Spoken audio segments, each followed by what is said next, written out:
দিল দিয়ে অনুধাবন করেন। আল্লাহ বলেন কুল্লু নাফসিন যায়িকাতুল মাউত, প্রত্যেকটা প্রাণীকে মৃত্যুর স্বাদ আস্বাদন করতেই হবে।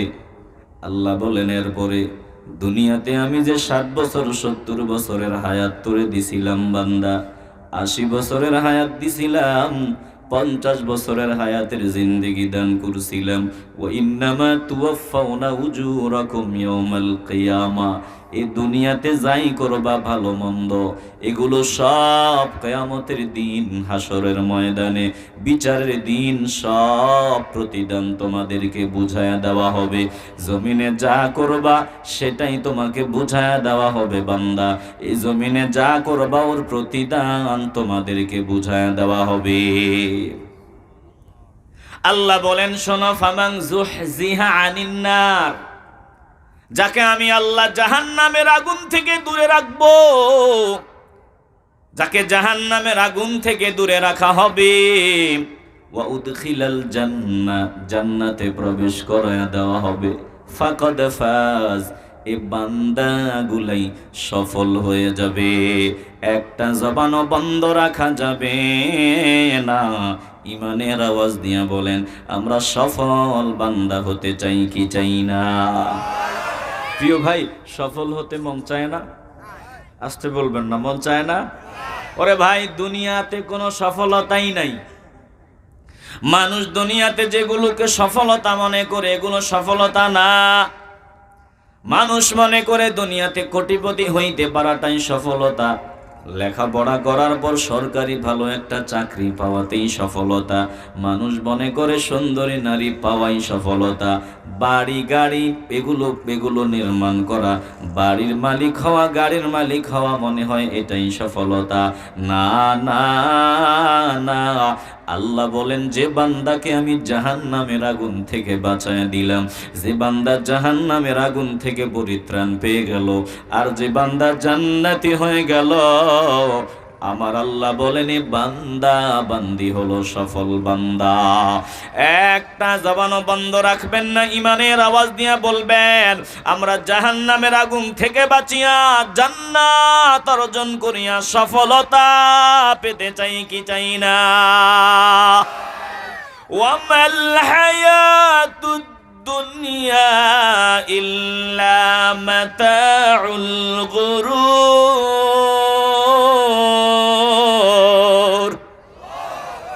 এই পার্থিব জীবনটা কেমন, যেখানের সফলতার জন্য আমরা পাগল পারা হয়ে ঘুরি, পাগলের মতো ঘুরি। আল্লাহ বলেন এই দুনিয়াটা পার্থিব জীবন শুধু ধোকার বস্তু, প্রতারণার বস্তু।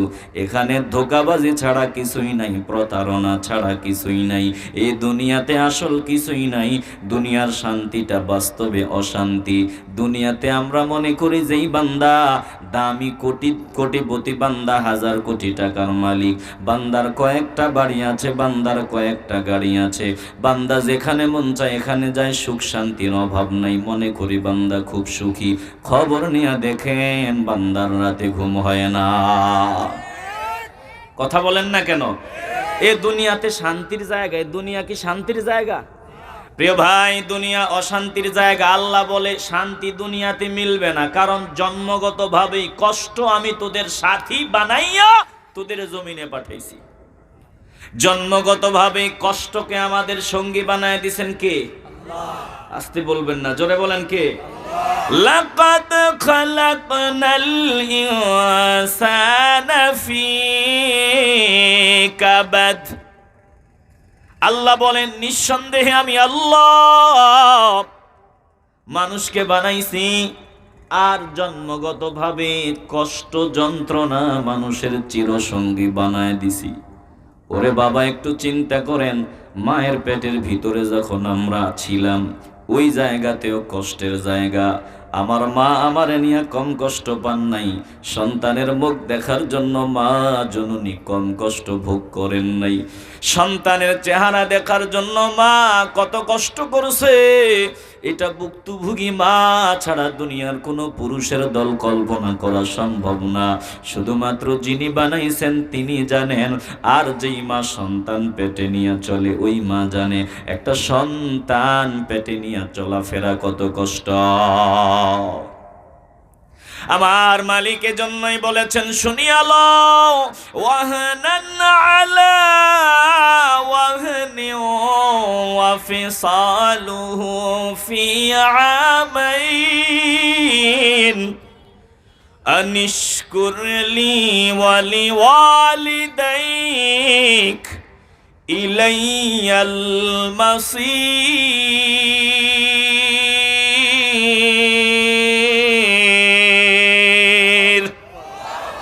চিল্লায় মন চাইলে বলেন না আল্লাহু আকবার। কষ্ট চিরসাথী আল্লাহ আমাদের বানায় দিছেন।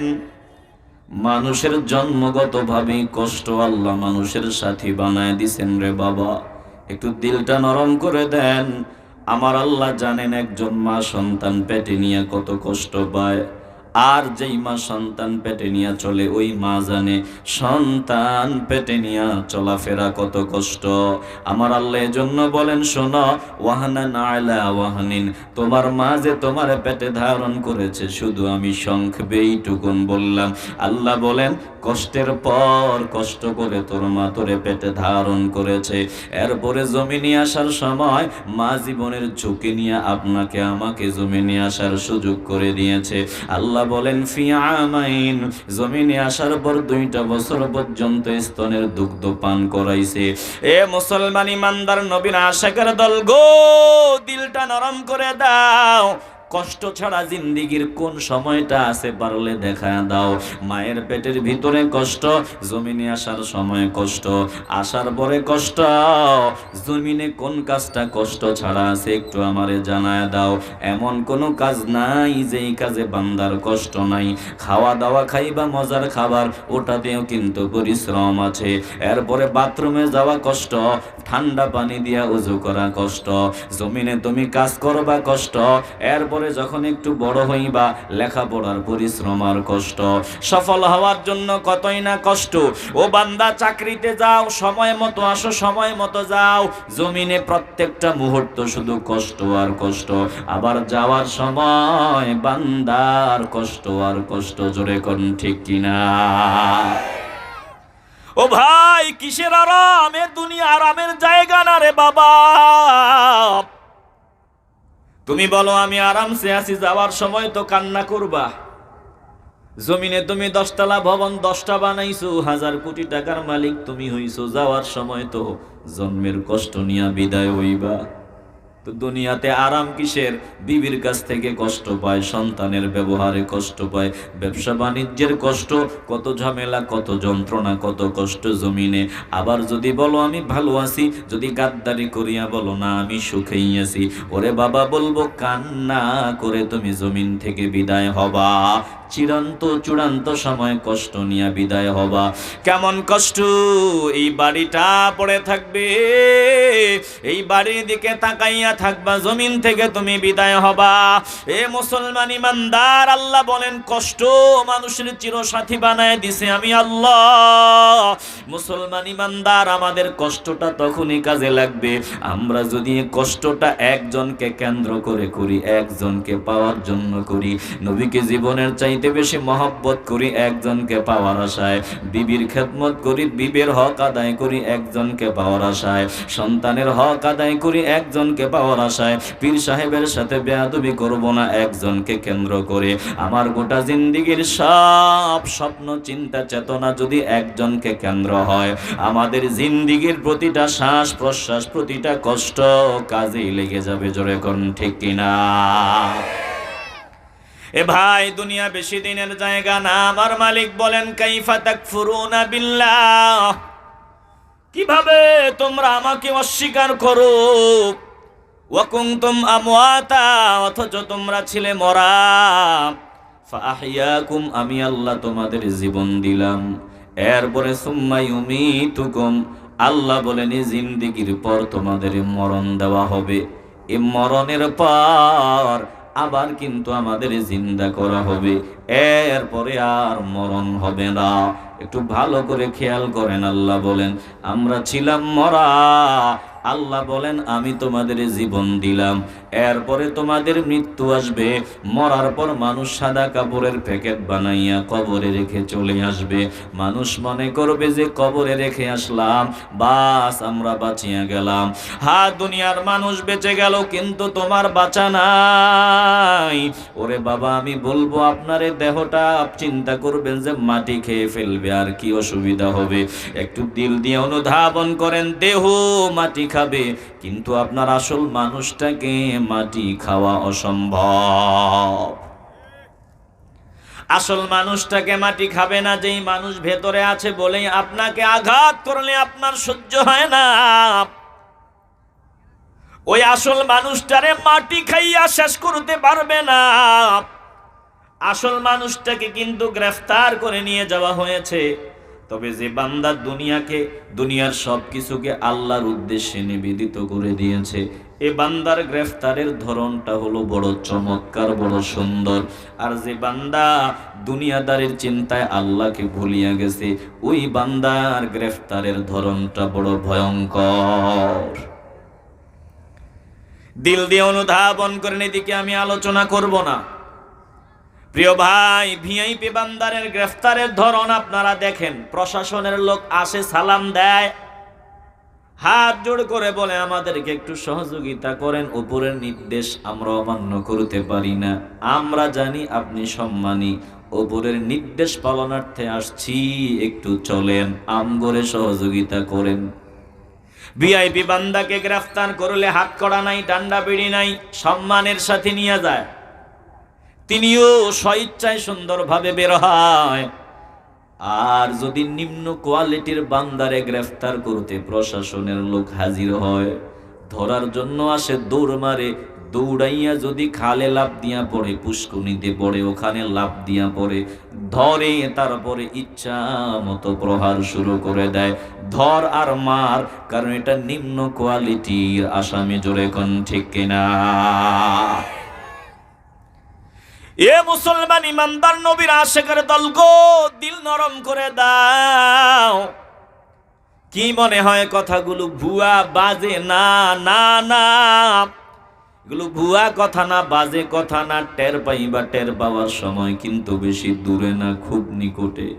আল্লাহ বলেন বুঝবা, এই জমিনে আমার পাগলারা তোমাদের কত কথা শুনাইলো, কত বয়ান শুনাইলো, ভিতরে ঢুকাইতে পারলা না, অবহেলা করে সব উড়ায়া দিলা, তামাশা করে সব উড়ায়া দিলা। শুনিয়া লও, বুঝবা সব সত্য, কোরআনের সবগুলো কথা সত্য, হাদিসের সবগুলো কথা সত্য, আল্লাহর সবগুলো কথা সত্য, নবীর সব কথা সত্য, নবীর পাগলাদের সব কথা সত্য। একদিন হাড়ে হাড়ে টের পাইবা, বুঝবা। যখন বুঝবা তখন আর ফায়দা হবে না। আল্লাহ ধমক দিয়া বলেন, কাল্লা সাওফা তা'লামুন সুম্মা কাল্লা সাওফা তা'লামুন।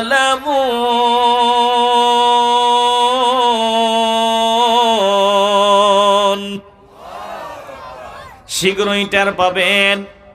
ধমকের পর ধমক দিয়ে দুনিয়ার গাদ্দারদের আমার আল্লাহ জানায় দেয়, কখনো নয়, তোরা বুঝি চিন্তা করো জান্নাত ভুয়া, জাহান্নাম ভুয়া, কবরের আযাব ভুয়া, কিয়ামত হবে না, এগুলো ভুয়া। হাসরের ময়দানে আমার সামনে দাঁড়াইতে হবে না, এগুলো ভুয়া ভুয়া বলে উড়ায় দাও। না না না, ধমক দিয়ে আল্লাহ বলেন শীঘ্রই টের পাবা। একটা কথাও বাজে না, সব কথা সত্য, কিন্তু যতক্ষণে বুঝে আসবে ততক্ষণে ফায়দা নাই, কাজে আসবে না। এ মুসলমান ইমানদার, দুনিয়া ধোঁকাবাজির ঘর, যাওয়ার জন্য তৈরি হন। এ দুনিয়াতে আমরা আরাম আয়েশের চিন্তায় পাগল। ওরে ভাই, দুনিয়া তো আরাম আয়েশের জায়গা না। বান্দাকে গ্রেফতার করে নিয়ে যাওয়ার পর মৃত্যুর যন্ত্রণা, মৃত্যুর মুহূর্তের বয়ান আমি এখন শোনাবো না। সংক্ষেপে বলে, বান্দাকে মানুষ বোঝা মনে করে, যখন স্ত্রীর কাছে স্বামী বোঝা হয়ে যায়, স্বামীর কাছে স্ত্রী বোঝা হয়ে যায়, সন্তানের কাছে বাবা বোঝা হয়ে যায়, বাবার কাছে সন্তান একটা বোঝা হয়ে যায়। এতদিন আপনি ছিলেন বাবা, আপনারে ডাকিয়া কলিজাটা ঠান্ডা বানায় দিত আপনার সন্তান। একটু পরেই যখন আপনার আসল মানুষটাকে গ্রেফতার করে নিয়ে যাওয়া হবে, আপনি হয়ে যাবেন বাবার লাশ।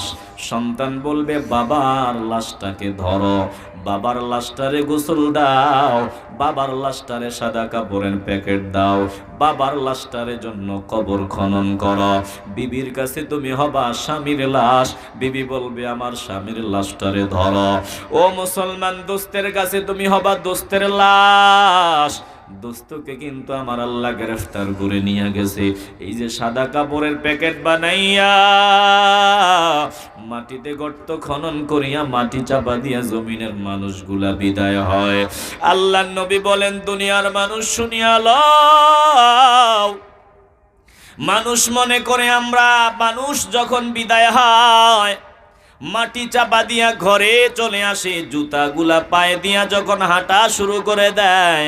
রাহমাতুল লিল আলামিন বলেছেন, ইন্নাল আবদা ইযা উদিআ ফি কবরিহি, যখন কোনো বান্দাকে কবরে রাখা হয়, মাটি চাপা দেওয়া হয়, কবর দিয়া যখন দুনিয়ার মানুষগুলা বাড়ি ফিরা শুরু করে, ওয়াতাওয়াল্লা আনহু আসহাবুহু, মানুষগুলা যখন বিদায় নেওয়া শুরু করে, একে একে যখন মানুষগুলা বিদায় হইতেছে, আল্লাহর নবী বলেন কবরওয়ালা বান্দা কবরে শুয়ে থাকে, আন্নাহু লা ইয়াসমাউ করানি আলিহিম।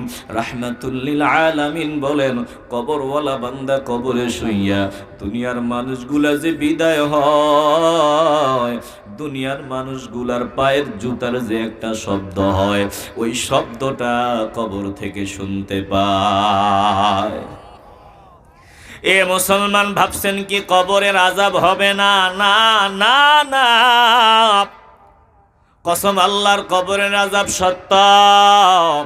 বান্দাকে যখন কবরে রাখা হয়, বৎকার বান্দার কবরে ভয়ঙ্কর চেহারা নিয়ে সুয়াল জবাবের ফেরেশতারা হাজির হয়। বান্দার রূহটা ফিরাইয়া দেওয়া হয়, কবরে আনা হয়, বান্দাকে বসাইয়া যখন প্রশ্ন করে, রে বাবা, বান্দা প্রতিটা প্রশ্নের জবাব দিতে না পারিয়া হা হা লা আদিরি, বান্দাকে তার রব সম্পর্কে প্রশ্ন করা হয়, তোর রবকে? বান্দা হা হা লা আদরি, বান্দা বলে হায় হায় আমি জানি না, আমি জানি না। বান্দাকে প্রশ্ন করা হয়, তোর দিন কি? বান্দা বলে হা হা লা আদরি, হায় হায় আমি জানি না। বান্দাকে বলা হয়, ইনি কে যিনি তোমাদের মাঝে প্রেরিত হয়েছেন? আল্লাহর নবীর দিকে ইশারা দিয়া বান্দাকে বলা হয়, কপাল পোড়া বান্দা, আমার নবীরে দেখিয়া চিনবে না। আর যারা নবীর পাগলা হইয়া জমিন থেকে বিদায় হবে, তাদের সামনে ফেরেশতার দল, ফেরেশতারা তাদেরকে নবীর দিকে ইশারা দিয়া দেখায়া দিতে দেরি হবে, বান্দা আওয়াজ দিয়া বলতে দেরি হবে না, ইনি তো তিনি, জমিনে আমি যার পাগল ছিলাম, ইনি তো আল্লাহর রাসূল, যার পাগল হইয়া জমিনে জিন্দেগি কাটাইতাম, যার মহব্বতে দাড়িগুলো লম্বা রাখার কারণে দোস্তরা তিরস্কার করত, যার ভালোবাসায় জিন্দেগি কাটানোর কারণে অনেক মানুষ খাটো চোখে দেখত, যার মহব্বতে লুঙ্গিটা টাকনুর উপরে সব সময় পড়তাম বলে মানুষ হাসতো, যার মহব্বতে আমার প্যান্টটা টাকনুর উপরে সব সময় থাকতো, যার ভালোবাসায় জমিনে সুন্নাত অনুযায়ী জিন্দেগি কাটাইতাম। আর ওই নাস্তিক মনা বহু বান্দাদের কাছ থেকে বহু তিরস্কারের সম্মুখীন হইতাম, ইনি তো তিনি, যার ভালোবাসায় হাজার হাজার লক্ষ লক্ষ টাকা সুদের প্রস্তাব আসছিল, ওটা আমি রিসিভ করি নাই, যার ভালোবাসায় জিন্দেগি কাটাইছে, ইনি তো তিনি। আমি যার পাগল, আজকে আমি সফল, কবরে তিনার দিদার আমি পেয়ে গেলাম। একটা জবানও বন্ধ রাখবেন না, ইমানের আওয়াজ দিয়া বলবেন, কবরে আমরা নবীকে দেখে চিনে নিতে চাই কি চাই না? আসতে বলবেন না, বলুন আমরা কবরে নবীকে চাই কি চাই না? ইলম নাই, ডাকি তোমারে আমল নাই, বিপদ হাসরে। বাতি না থাকুক একটু খেয়াল রাখেন। ইলম নাই, ডাকি তোমারে আমল নাই, বিপদ হাসরে। ইলম নাই, ডাকি তোমারে আমল নাই, বিপদ হাসরে। বন্ধ হয়ে গেল কেন? বলেন মাটি চাপ মারবে, এক পা জোড়ের হাড় আর এক পা জোড় দিয়ে ঢুকে যাবে। বান্দার কবরটা জাহান্নামের গর্ত হয়ে যাবে, জাহান্নামের আগুনের বিছানা বান্দার কবরে বিছায়া দেওয়া হবে। জাহান্নামের দিকে বান্দার কবরের দিকে দরওয়াজা খুলে দেওয়া হবে। ফলে জাহান্নামের উত্তপ্ত গরম দুর্গন্ধ বান্দার কবরে আসতে থাকবে। এ বান্দার কবরে এমন ফেরেশতা নিযুক্ত করা হবে, অন্ধ, চোখে দেখে না, আবার কানেও শোনে না। যে বান্দার সামনে আপনি আর্তনাদ করবেন, চিল্লাইবেন, আমার একটু দয়া করো, মায়া করো, আমারে আর মারিও না, আমি আর সহ্য করতে পারি না। ও বান্দা যদি আপনার চেহারা না দেখে মায়া আসবে না। বান্দা যদি আপনার আওয়াজ না শুনে আপনি কি বলেন বুঝবে না। চেহারা দেখলে একটু মায়া হবে, চেহারাও দেখবে না। এরপরে আওয়াজ শুনলে একটু মায়া হবে, আর্তনাদের আওয়াজ, আর্তনাদের আওয়াজ ওই ফেরেশতা শুনবে না। অন্ধবুদ্ধির ফেরেশতা ওই কবরে নিযুক্ত করা হবে। এই ফেরেশতাকে আমার আল্লাহ জাহান্নামের আযাবের হাতুড়ি দিবেন।